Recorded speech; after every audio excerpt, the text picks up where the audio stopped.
मैं अब इंशाअल्लाह ताला आपका मुकदमा लड़ने से पीछे नहीं हटूंगी। और कल एक और बात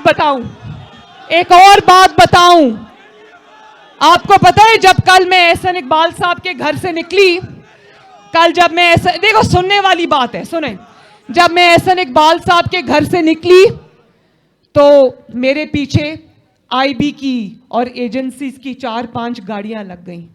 तो इनको लगा कि ये मुझे गिरफ्तार करने आए हैं।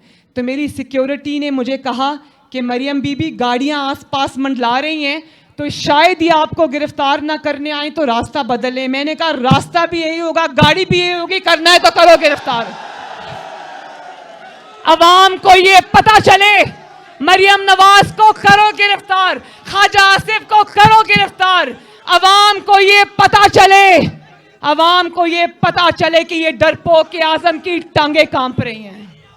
अवाम को पता चले कि जब मरियम नवाज बोलती है तो ये हुकूमती ऐवान लरस जाते हैं। उसकी वजह यह है कि मरियम नवाज जब बोलती है, मरियम नवाज की आवाज में पाकिस्तान की अवाम बोलती है।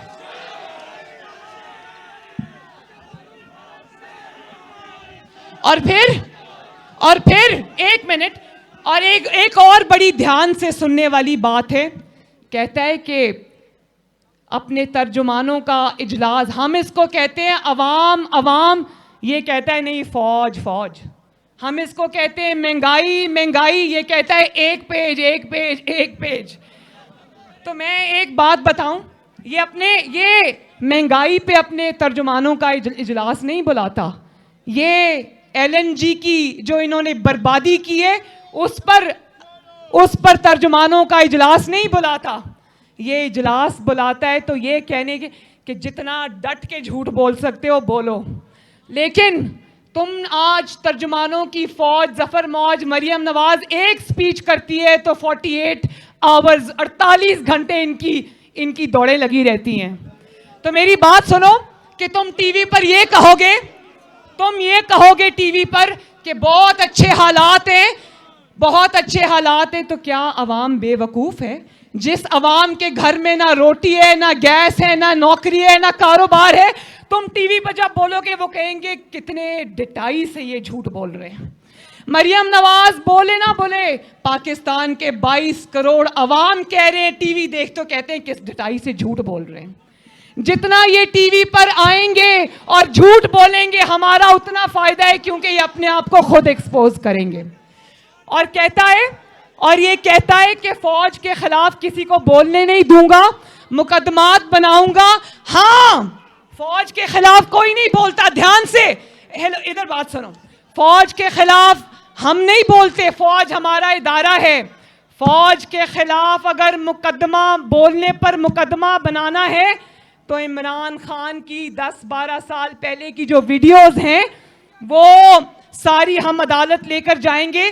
कोई JUIF के मुफ्ती कफायतुल्लाह साहब हैं, मुझे नहीं पता कि उन्होंने टीवी पर क्या बात की, सुना है उनके ऊपर गद्दारी का या फौज के खिलाफ बोलने का मुकदमा बन रहा है।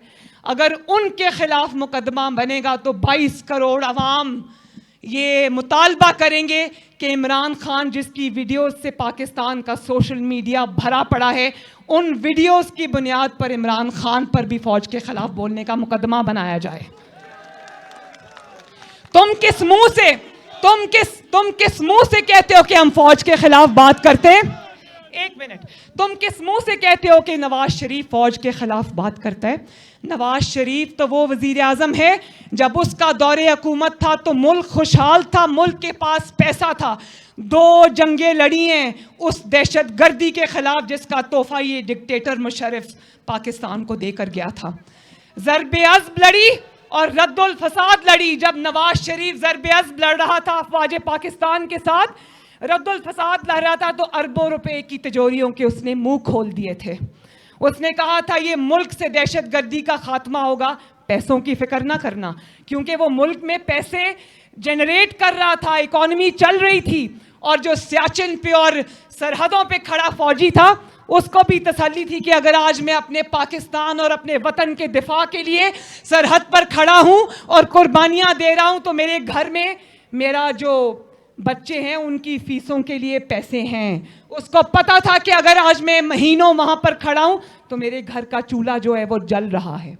आज तुम फौज फौज करते हो, सारे फौजी जो सियाचिन पे सिपाही खड़े हैं सरहदों की हिफाजत कर रहे हैं, उनको एक ही फिक्र, उन्होंने दिफा क्या करना है, उनको एक ही फिक्र खाई जा रही होगी कि हमारे घर के चूल्हा नहीं जल रहा, मेरे घर में बच्चों के फीस के लिए पैसे नहीं हैं, मेरे वालिदैन बीमार हैं लेकिन उनकी दवाई के लिए पैसे नहीं हैं। भाई मुझे ये पता चला, इन्होंने मुझे लिख के दिया है कि उनका कोई रिजल्ट का इशू है, क्या है, मैं पता करूंगी और उसके बाद इंशाल्लाह आपकी बात मैं उठाऊंगी, लेकिन मुझे पता करना है कि इशू क्या है। तो सारे देखो, पाकिस्तानी फौज के अंदर भी बहुत बहुत ईमानदार और वतन से मोहब्बत करने वाले लोग हैं। वहां पर सारे पापा जॉन्स नहीं है। पापा जॉन्स को जानते हो ना? वहां सबके पास हराम का अरबों खरबों की कमाई नहीं है। वहां पर बहुत बड़ी तादाद है ऐसे हमारे फौजी भाइयों की जिनका गुजारा सिर्फ और सिर्फ अपनी तनख्वाहों पे होता है। और ये ऐसी जालिम और नालायक और नाअहल हुकूमत आई है कि शायद पाकिस्तान की तारीख में पहली बार पाकिस्तानी फौजियों की तनख्वाहें नहीं बढ़ी। अच्छा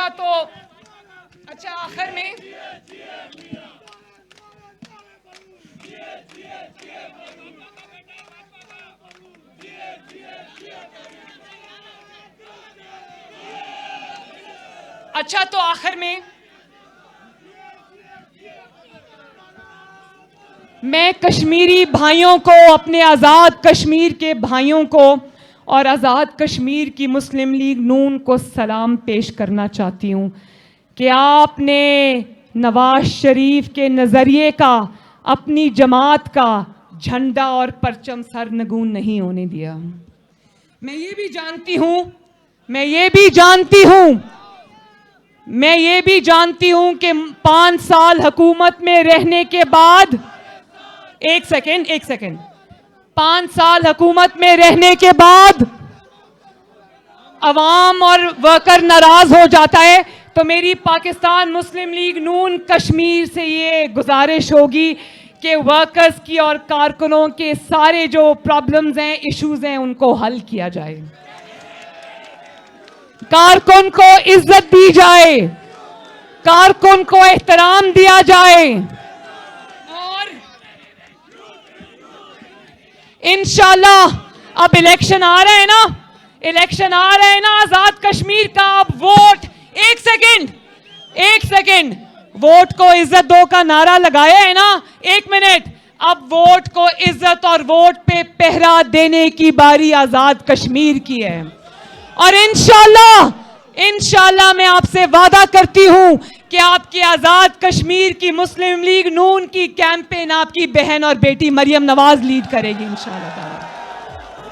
और जिस तरह गिलगित बल्तिस्तान ने मुस्लिम लीग नून के सारे लोटों को हरा दिया और रद्द कर दिया, इंशाल्लाह ताला पूरे पाकिस्तान में मुस्लिम लीग नून लोटों का मुहासरा और मुहासबा करेगी। कश्मीर जिंदाबाद, आजाद कश्मीर जिंदाबाद, मकबूजा कश्मीर जिंदाबाद। मेरे साथ मिलकर नारा लगाओ, नवाज शरीफ, राजा फारूक हैदर, पाकिस्तान पाइंदाबाद। अल्लाह हाफिज। वोट को इज्जत दो, वोट को इज्जत दो।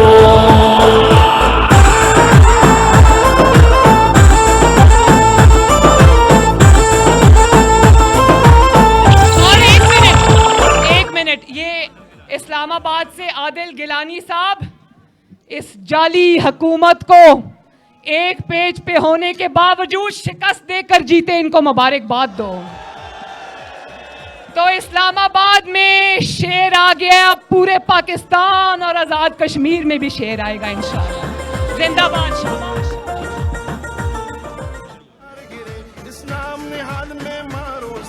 यहूद के पैरोकारों से, इस मिट्टी के गद्दारों से, गैर के अलायकारों से ये देश छुड़ाना चाहता हूँ। एक नारा लगाना चाहता हूँ, एक नारा लगाना चाहता हूँ, काजी को सुनाना चाहता हूँ। वोट को इज्जत दो, वोट को इज्जत दो, वोट को इज्जत दो, वोट को इज्जत दो, वोट को इज्जत दो। इधर इधर देख, इधर देख।